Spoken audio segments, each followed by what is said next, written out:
అమరావతి చరిత్రలో మరో చారిత్రక ఘట్టం ఆవిష్కృతమైంది.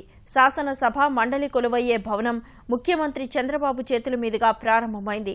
ప్రారంభోత్సవం కోసం చట్టసభల భవనాన్ని సుందరంగా అలంకరించారు. ముఖ్యమంత్రి రావడానికి ముందే శాస్త్రబద్ధంగా పూజలు నిర్వహించారు.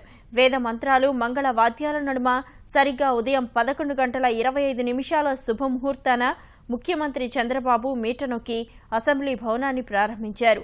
సభాపతి కోడెల శివప్రసాద్తో కలిసి సభను ఆశాంతం పరిశీలించారు. సభాపతి తెలుగు సంప్రదాయ పద్ధతిలో పంచకట్టుతో ప్రారంభోత్సవానికి వచ్చారు. సభలో చేసిన ప్రత్యేక ఏర్పాట్లను సీఎంకు వివరించారు. సభలో తనకు కేటాయించిన సీట్లో చంద్రబాబు కాసేపు కూర్చున్నారు. తర్వాత శాసనసభలోని తన ఛాంబర్ను ముఖ్యమంత్రి పరిశీలించారు. సభ్యుల అదనపు భత్యానికి సంబంధించిన దస్త్రంపై సంతకం చేశారు.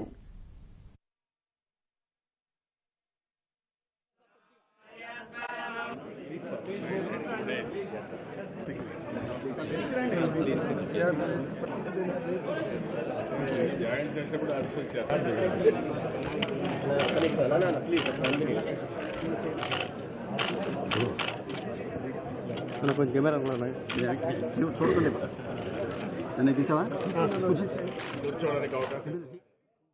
తర్వాత శాసన మండలిలోకి చంద్రబాబు వెళ్లారు. మండలిలో సీట్ల అమరిక, ఇతర ఏర్పాట్లను పరిశీలించారు. మండలి చైర్మన్ చక్రపాణితో కలిసి అక్కడ కూడా కాసేపు ఆసీనులయ్యారు. మంత్రులు, 2 చట్టసభల సభ్యులు ఈ కార్యక్రమంలో పాల్గొన్నారు. సచివాలయ ప్రాంగణంలో 6వ భవనంగా చట్టసభల భవనాన్ని నిర్మించారు. శాసనసభ, మండలి సమావేశాలు ఒకే భవనంలోనే విడివిడిగా నిర్వర్తిస్తారు.